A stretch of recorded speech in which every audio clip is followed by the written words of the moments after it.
नमस्कार विद्यार्थी मित्र हो.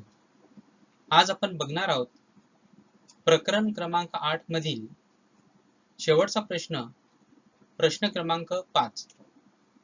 विपणन मिश्र म्हणजे काय आणि विपणन मिश्राचे घटक स्पष्ट करा.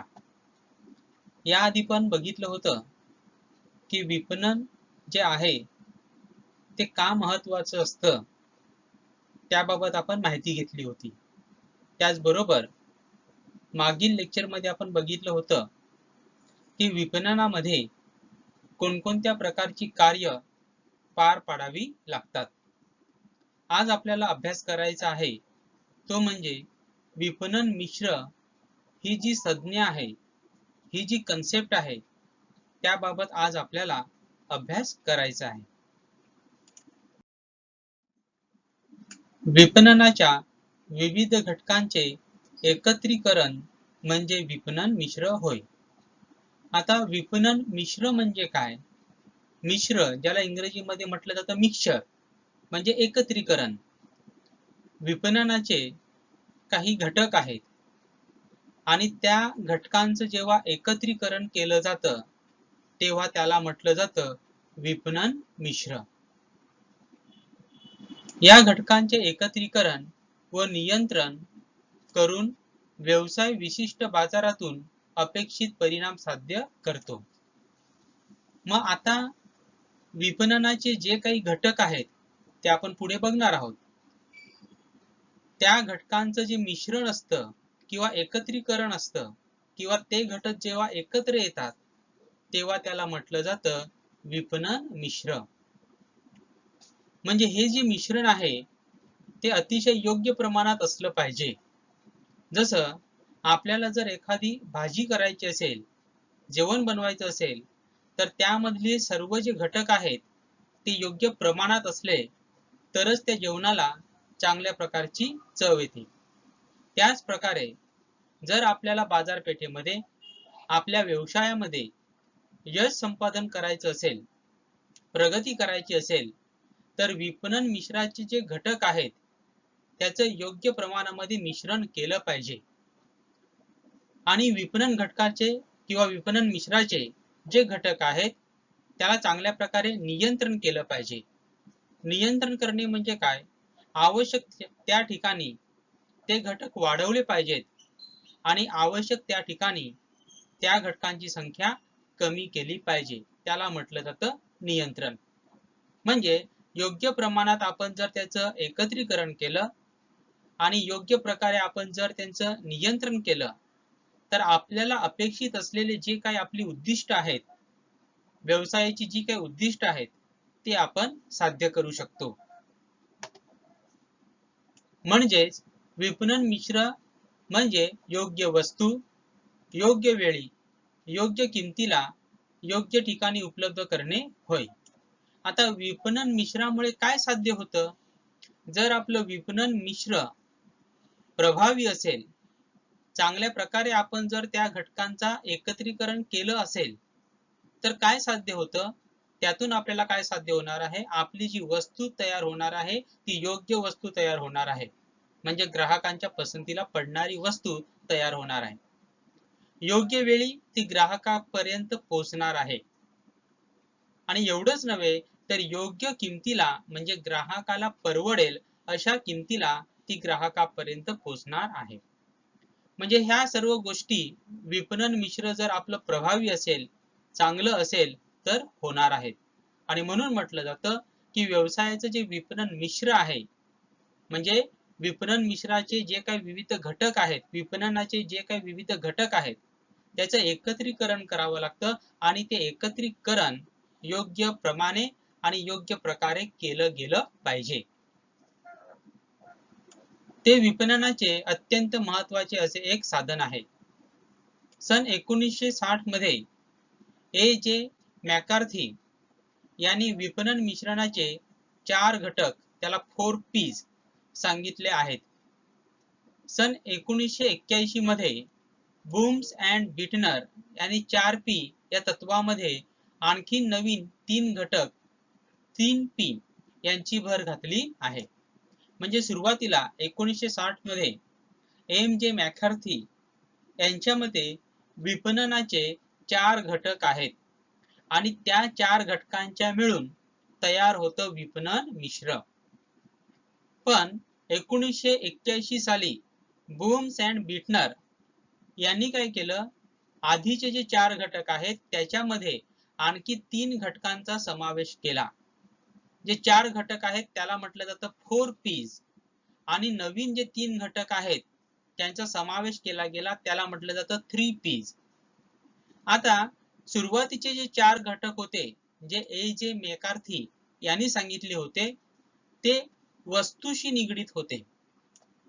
पण त्याचबरोबर बूम्स अँड बिटनर यांनी जे 3 घटक सांगितले, 3 P's सांगितले 1981 साली, ते सेवेशी संबंधित होते. कारण की व्यवसाय म्हटल्यानंतर तो जसा वस्तू पुरवू शकतो त्याचबरोबर सेवा पुरवणारे देखील व्यवसाय असतात. म्हणजे या ठिकाणी एकूण 7 P's किंवा 7 घटक आपल्याला अभ्यासायचे आहेत. तर विपणन मिश्राचे एकूण 7 घटक आता तयार झालेले आहेत. सुरुवातीला ते 4 घटक होते. 4 घटक हे वस्तूशी संबंधित होते, वस्तूशी निगडीत होते आणि त्यानंतर त्यामध्ये आणखी 3 घटकांची भर पडली म्हणजे एकूण आता 7 घटक झालेले आहेत.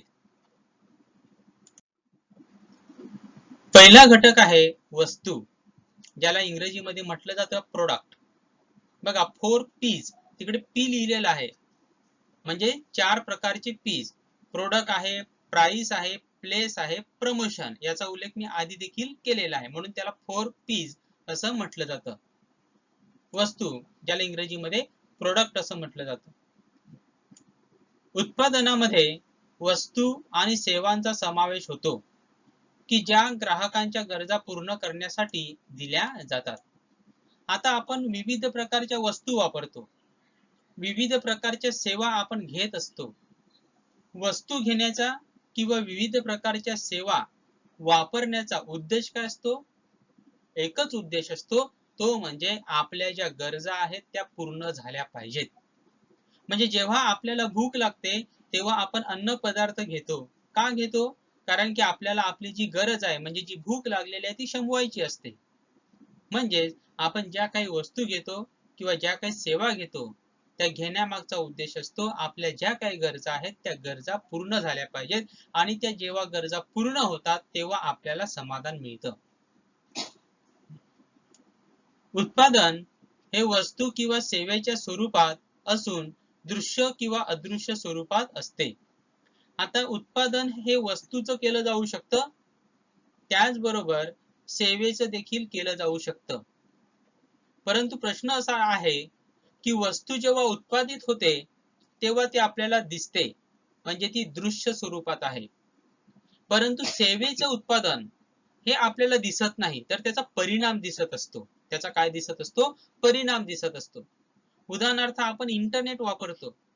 मग आपण इंटरनेट वापरतो म्हणजे काय? आपण एक प्रकारची सेवा वापरतो. मग इंटरनेट वापरतो, सेवा वापरतो, ती सेवा कुठे दिसते का? नाही. परंतु त्याचा परिणाम आपल्याला दिसतो आणि त्या परिणामामुळेच आपण आपल्या मोबाईलवर इंटरनेटचा वापर करू शकतो. तर सेवा ही अदृश्य स्वरूपात असते तर वस्तू ही दृश्य स्वरूपात असते. बाजाराचे सखोल संशोधन करून व्यवसायाला उत्पादनाचा योग्य प्रकार ठरवण्याची गरज असते. व्यवसायाचे यश हे वस्तूचा ग्राहकांच्या मनावर जो प्रभाव पडतो त्यावर अवलंबून असते.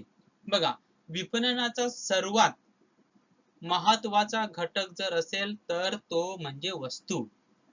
आता या ठिकाणी फक्त वस्तूचा उल्लेख केलेला आहे, त्यामध्ये वस्तू आणि सेवा या दोघांचा समावेश होतो. म्हणजे व्यावसायिक ज्या काही वस्तू तयार करतो किंवा ज्या काही सेवा उत्पादित करतो त्या अतिशय चांगल्या दर्जाच्या असल्या पाहिजे.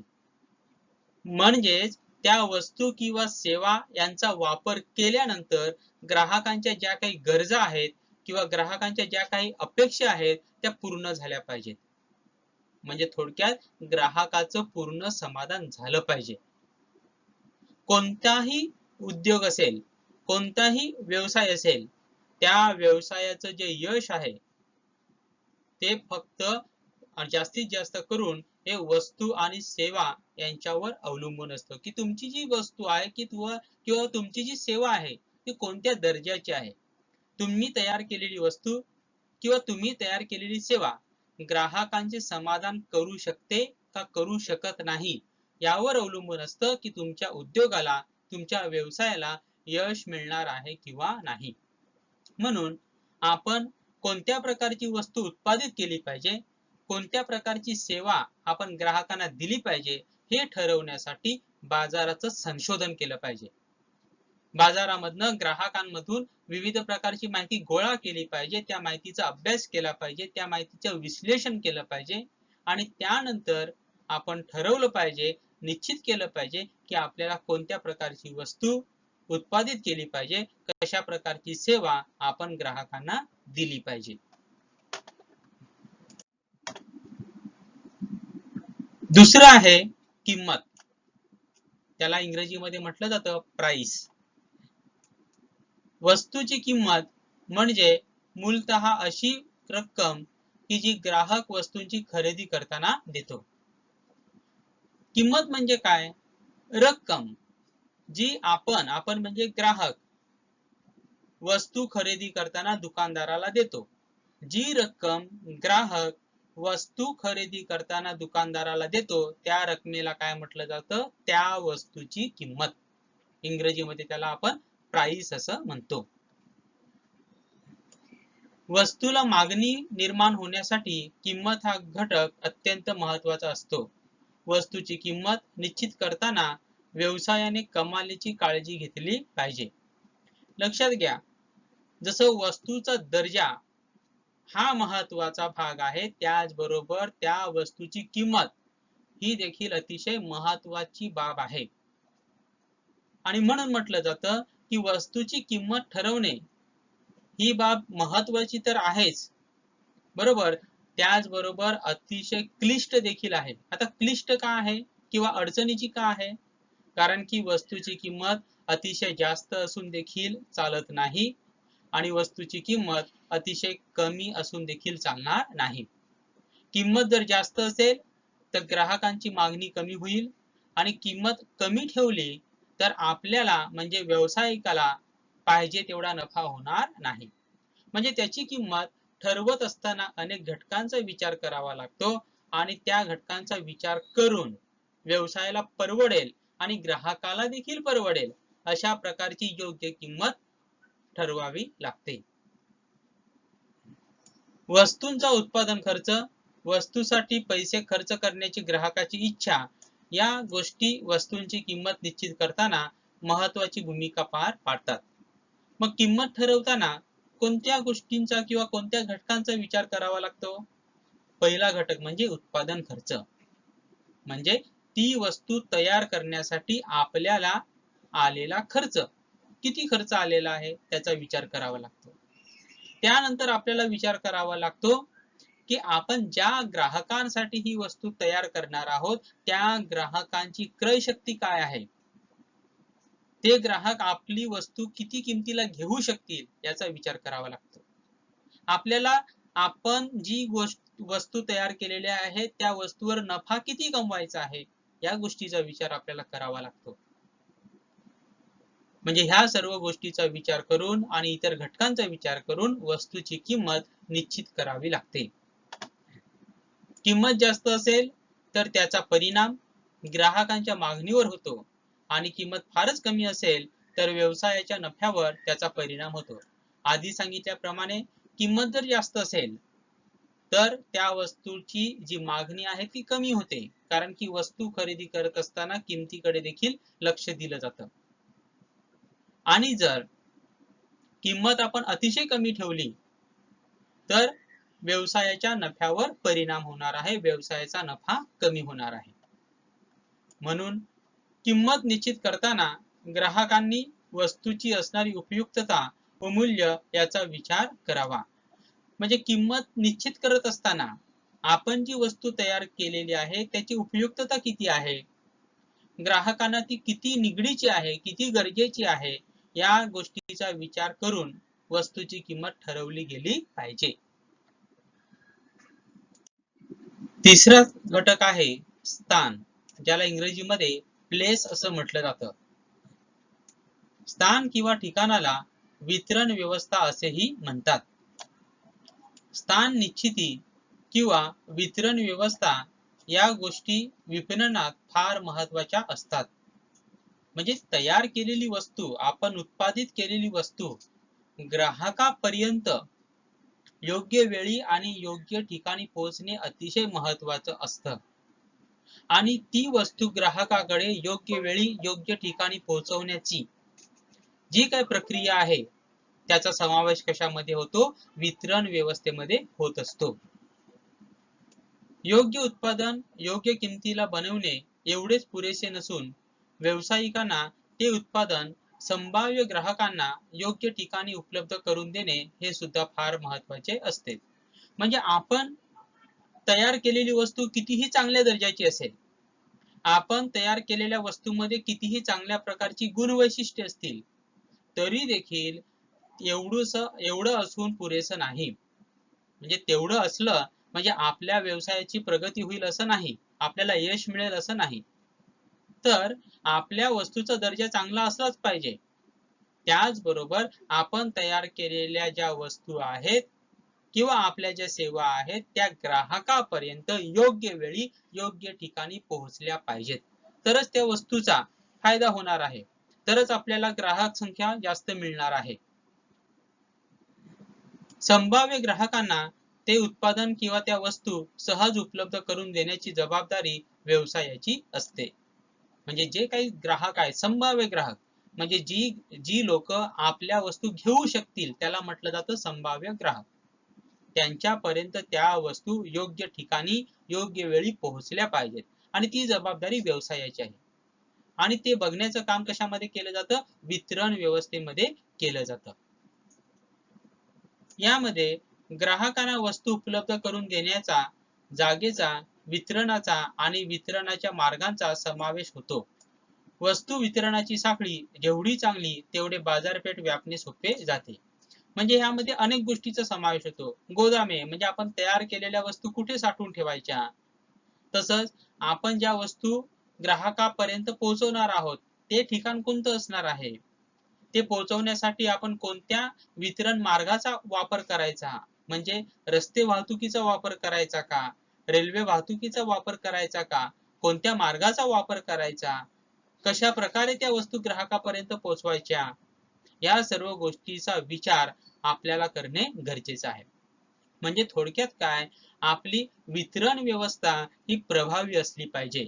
आणि जर ती प्रभावी असेल तर आपण तयार केलेल्या वस्तू योग्य वेळी योग्य ठिकाणी ग्राहकापर्यंत उपलब्ध होतील.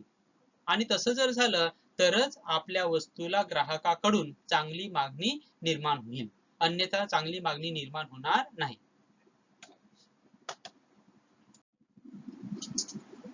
चौथा आहे संवर्धन किंवा विक्रय वृद्धी. याला इंग्रजीमध्ये म्हटलं जातं प्रमोशन.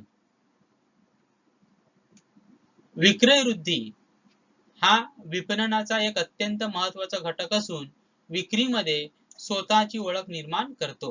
विक्रय वृद्धी हे विपणन संदेशवहनाचे एक साधन आहे की जे ग्राहकापर्यंत आपल्या वस्तूला प्रसिद्धी मिळवून देते. विक्रय वृद्धी म्हणजे प्रमोशन, म्हणजे आपल्या विक्रीमध्ये कशा प्रकारे वृद्धी होईल याचा प्रयत्न करणे. म्हणजे आपण ज्या वस्तू तयार केल्या त्याची विक्री सतत वाढत गेली पाहिजे असे प्रत्येक व्यावसायिकाला वाटत असतं. आणि ती विक्री वाढवण्यासाठी आपण जे जे काही प्रयत्न करत असतो त्याचा समावेश कशामध्ये होतो? विक्रय वृद्धीमध्ये होतो. हे एक असं साधन आहे, संदेशवहनाचं साधन आहे, त्याद्वारे आपण आपल्या वस्तूची माहिती ग्राहकापर्यंत अशा रीतीने पोहोचवतो जेणेकरून आपल्या वस्तूची माहिती तर ग्राहकापर्यंत जाईलच, त्याचबरोबर ग्राहकाच्या मनामध्ये त्या वस्तूबद्दल आकर्षण निर्माण होईल. ग्राहकाला ती वस्तू हवीशी वाटेल, ग्राहकाला ती वस्तू खरेदी करावे असं वाटेल. अशा प्रकारे जे प्रयत्न केले जातात त्याचा समावेश विक्रय वृद्धीमध्ये होतो. संभाव्य ग्राहकांना वस्तूंच्या वैशिष्ट्याविषयी माहिती देण्यास मदत करते. व खरेदी करण्यास प्रवृत्त करते. विक्रय वृद्धी मिश्रणामध्ये जाहिरात, प्रत्यक्ष विपणन, विक्रय वृद्धी, व्यक्तिगत विक्री इत्यादी साधनांचा समावेश होतो. मग आपण आपली माहिती पोहोचवण्यासाठी अनेक प्रकारच्या गोष्टींचा वापर केला जातो. त्यामध्ये जाहिरात केली जाऊ शकते. मग ती जाहिरात टेलिव्हिजनवर असू शकते, मग ती जाहिरात वृत्तपत्रामध्ये असू शकते, मॅगझिन मध्ये असू शकते, सोशल मीडियाचा वापर करून देखील जाहिरात दिली जाऊ शकते. प्रत्यक्ष विपणन म्हणजे ज्याला आपण सेल्समन म्हणतो, किंवा व्यक्तिगत विक्री ज्याला आपण सेल्समन म्हणतो, हे सेल्समन घरोघरी दारोदारी जाऊन आपल्या कंपनीच्या किंवा आपल्या व्यवसायाच्या वस्तू विकण्याचं काम करतात. म्हणजे वस्तू विकण्याचं काम करत असताना ती वस्तूबद्दल संपूर्ण माहिती देतात, त्या वस्तूबद्दल ग्राहकाच्या मनामध्ये आकर्षण निर्माण होईल अशा प्रकारे माहिती देतात आणि ती वस्तू घ्यावी असं ग्राहकाला वाटते. तर अशा प्रकारे विक्रय वृद्धीचा वापर करून आपण आपल्या वस्तूसाठी जास्तीची मागणी निर्माण करू शकतो. विपणनाचे वरील 4 P's हे उत्पादन विपणन मिश्रणाशी संबंधित आहेत. या 4 P's बरोबरच ग्राहक केंद्रित किंवा सेवा विपणनाबाबत आणखीन 3 P चा समावेश केला जातो. ते म्हणजे व्यक्ती, भौतिक पर्यावरण आणि प्रक्रिया. जसं आधी मी सांगितलं की सुरुवातीला फक्त 4 P's हेच विपणन मिश्राचे घटक समजले जायचे, परंतु उत्पादनाशी संबंधित होते, वस्तूशी संबंधित होते. ते 4 P's कोणते होते? प्राइस, प्लेस, प्रमोशन आणि प्रोडक्ट. हे 4 P's सुरुवातीला आपण बघितले होते. आता हे जे 4 P's होते ते वस्तूशी संबंधित होते किंवा उत्पादनाशी संबंधित होते, पण त्याचबरोबर वस्तू बरोबरच ती जी सेवा आहे ती देखील महत्वाची आहे. आणि म्हणूनच नंतर आणखी 3 P's याचा देखील समावेश विपणन मिश्रामध्ये करण्यात आला. आणि ते 3 P जे आहेत ते कोणकोणते आहेत? व्यक्ती, ज्याला इंग्रजीमध्ये म्हटलं जाईल पीपल, भौतिक पर्यावरण, इंग्रजीमध्ये म्हटलं जाईल फिजिकल एन्व्हायरमेंट, आणि प्रक्रिया, इंग्रजीमध्ये म्हटलं जाईल प्रोसेस. तर या 3 P चा समावेश देखील विपणन मिश्रामध्ये करण्यात आला. पाचवा आहे व्यक्ती, ज्याला इंग्रजीमध्ये म्हटलं जाईल पीपल. व्यवसायातील किंवा व्यवसायाबाहेरील लोक, व्यक्ती या प्रत्यक्ष किंवा अप्रत्यक्षरित्या व्यवसायावर प्रभाव टाकतात. ग्राहकांना वस्तू किंवा सेवा बहाल करताना सर्व व्यक्ती क्रियाशील भूमिका पार पाडतात. बघा, व्यक्ती म्हणजे ज्याला इंग्रजीमध्ये पर्सन म्हटलं जातं, हे प्रत्यक्षरित्या किंवा अप्रत्यक्षरित्या व्यवसायावर प्रभाव टाकत असतात. व्यवसायाशी संबंधित असलेल्या ज्या काही व्यक्ती असतील, मग तो साधा दुकानदार का नसेल, तो देखील व्यवसायाशी संबंधितच झाला, कारण की आपण तयार केलेल्या वस्तू विकण्याचं काम तो दुकानदार करत असतो. आणि आपण तयार केलेली वस्तू, उद्योगाने तयार केलेली वस्तू ग्राहकापर्यंत, अंतिम ग्राहकापर्यंत पोहोचवण्यामध्ये त्यांची भूमिका अतिशय महत्वाची असते. म्हणजे ते जर लोक नसतील, व्यक्ती नसतील, तर आपण तयार केलेली वस्तू ग्राहकापर्यंत पोहोचवणे आपल्याला शक्य होणार नाही. व्यक्तीमध्ये कामगारांचा समावेश होतो की जे ग्राहकांना सेवा देण्यास मदत करतात. म्हणजे उद्योगासाठी काम करणारे सर्व कामगार हे ग्राहकांना विविध प्रकारच्या सेवा उपलब्ध करून देतात. योग्य व्यक्ती योग्य स्थानी असल्यास व्यवसायाचा नावलौकिक भर पडते. आणि व्यवसायासाठी ज्या काही व्यक्ती काम करत असतात त्या योग्य व्यक्ती योग्य ठिकाणी असल्या पाहिजेत. म्हणजे त्या व्यक्तीला कोणत्या प्रकारची कौशल्य अवगत आहेत त्याचा विचार करून त्याला व्यवसायामध्ये काम दिलं गेलं पाहिजे. आणि तशा प्रकारे जर योग्य व्यक्ती योग्य ठिकाणी काम करत असेल तर व्यवसायाचा नावलौकिक होत असतो. व्यवसाय यशस्वी होण्यासाठी योग्य व्यक्तीची निवड करणे, त्यांना प्रशिक्षित करणे, त्यांच्यातील कौशल्य विकसित करणे व त्यांची जोपासना करणे आवश्यक असते. लक्षात घ्या, आपण किती जरी यंत्राचा वापर केला तरी व्यक्ती ह्या प्रत्येक व्यवसायामध्ये लागणारच आहेत. थोड्या फार प्रमाणात का होईना, परंतु व्यक्तींची, कामगारांची गरज ही प्रत्येक व्यवसायाला लागणारच आहे. आणि ह्या ज्या व्यक्ती आहेत, हे जे कामगार आहेत, ते कामगार व्यवसायाला आणि अप्रत्यक्षरित्या ग्राहकांना सेवा पुरवत असतात. आणि म्हणून व्यवसाय जेव्हा कामगारांची निवड करतो, तेव्हा ती निवड अतिशय प्रभावीपणे केली पाहिजे. निवड करत असताना योग्य व्यक्तीची निवड केली गेली पाहिजे. निवड केल्यानंतर आवश्यक असेल त्या ठिकाणी त्या व्यक्तींना, त्या कामगारांना प्रशिक्षण दिलं पाहिजे. त्यांच्यामधील जी कौशल्य आहेत ती कशा प्रकारे विकसित करता येईल याचा प्रयत्न व्यवसायाने केला पाहिजे. आणि जर आपण अशा प्रकारे योग्य व्यक्ती योग्य ठिकाणी निवडली तर व्यवसायाचं नावलौकिक होण्यास मदत होते. 6वं आहे प्रक्रिया, ज्याला इंग्रजीमध्ये म्हटलं जातं प्रोसेस. ग्राहकांना वस्तू आणि सेवांचे वितरण करण्याच्या कृतींशी संबंधित गोष्ट म्हणजे प्रक्रिया होय. उत्कृष्ट प्रकारची सेवा देण्याबाबतचा महत्वाचा घटक म्हणजे प्रक्रिया होय. म्हणजे उत्कृष्ट प्रकारची सेवा देण्यासाठी आवश्यक असते ती त्यामध्ये गुंतलेली प्रक्रिया. ग्राहकाला प्रमाणित सेवा देण्याबरोबरच त्याच्या वेळेची व पैशाची बचत करून त्याची कार्यक्षमता वाढवण्यासाठी चांगल्या प्रक्रियेची मदत होते. म्हणजे आपण वस्तू तयार करण्यापासून वस्तू वितरित करण्यापर्यंतची जी संपूर्ण प्रक्रिया आहे ती प्रभावी असली पाहिजे. आणि जर वस्तू तयार करण्यापासून ती वस्तू वितरित करण्यापर्यंत संपूर्ण प्रक्रिया प्रभावी असेल तर ग्राहकाला आपल्याला प्रमाणित सेवा देता येते. ग्राहकाला चांगल्या प्रकारची सेवा देता येते आणि त्यामुळे पैशाचीही बचत होते आणि वेळेची देखील बचत होते. म्हणजे फायदा हा ग्राहकाला देखील होतो, त्याचबरोबर तो फायदा व्यवसायाला देखील होत असतो. व्यवसायातील प्रक्रियेचे परिणामकारक निरीक्षण करण्यासाठी आणि गरजेनुसार परिणामकारक सुधारणा घडवून आणण्यासाठी प्रगत तंत्रज्ञानाची मदत होते. म्हणजे विविध प्रकारच्या प्रक्रिया व्यवसायामध्ये केल्या जातात. म्हणजे कच्चा माल आणल्यानंतर त्याच्या पक्क्या मालामध्ये रूपांतर करण्याची प्रक्रिया. मग ह्या प्रक्रियेमध्ये देखील सुधारणा करण्यासाठी वाव असू शकतो. मग ते प्रक्रिया काय आहे ती प्रक्रिया समजली पाहिजे. त्या प्रक्रियेचं निरीक्षण केलं गेलं पाहिजे. निरीक्षण करून कोणत्या ठिकाणी सुधारणा करता येईल का याचा विचार व्यावसायिकांनी केला पाहिजे. त्याचबरोबर तयार झालेला माल म्हणजे पक्का माल आपण जो ग्राहकापर्यंत पोहोचवतो ही एक वेगळी प्रक्रिया. ही जी संपूर्ण प्रक्रिया आहे त्याचं देखील निरीक्षण केलं गेलं पाहिजे. निरीक्षण करून कोणत्या ठिकाणी सुधारणा करता येईल का याचा विचार व्यावसायिकांनी केला पाहिजे आणि त्यामध्ये सुधारणा केली पाहिजे, जेणेकरून ग्राहकाला आणि व्यावसायिकाला दोघांना देखील त्याचा फायदा होईल.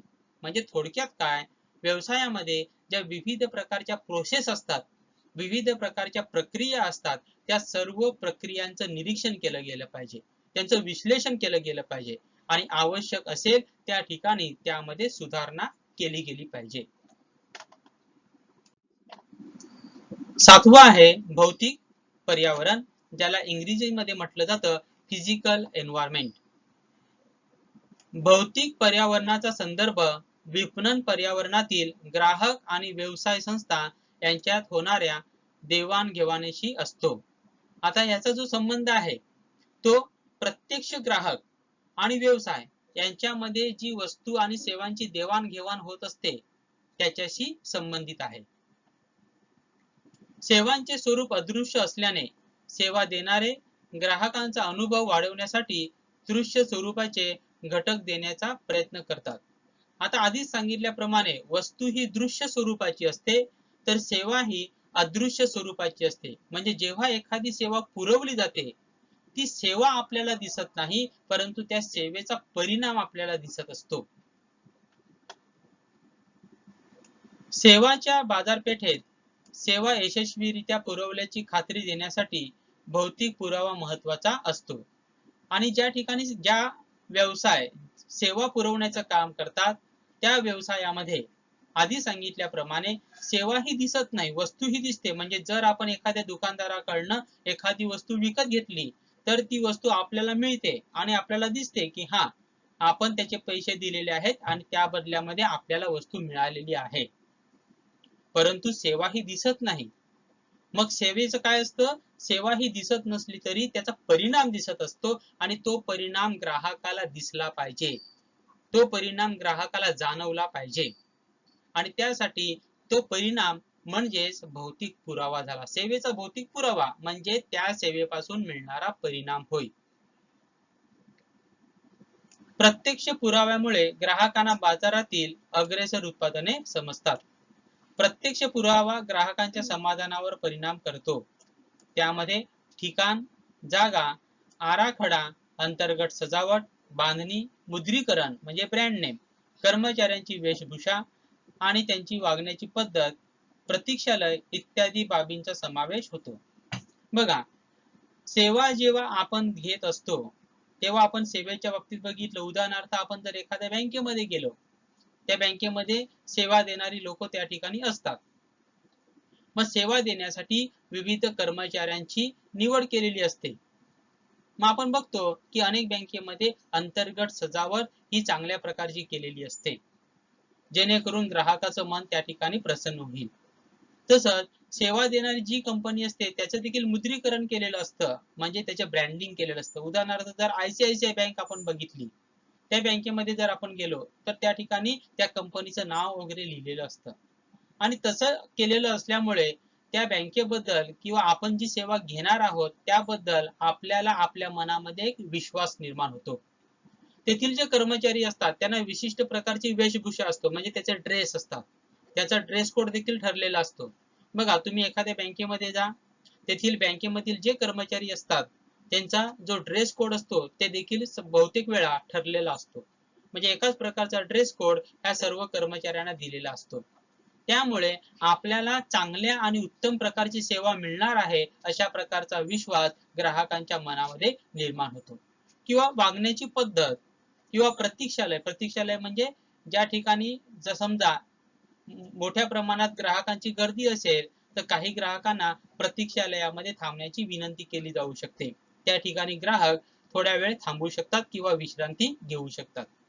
तर भौतिक पर्यावरणाचा वापर देखील सेवेमध्ये करून आपली सेवा कशा प्रकारे चांगली आहे, आपल्या सेवेबाबत ग्राहकांच्या मनामध्ये कशा प्रकारे विश्वास निर्माण करता येईल याचा देखील प्रयत्न केला गेला पाहिजे.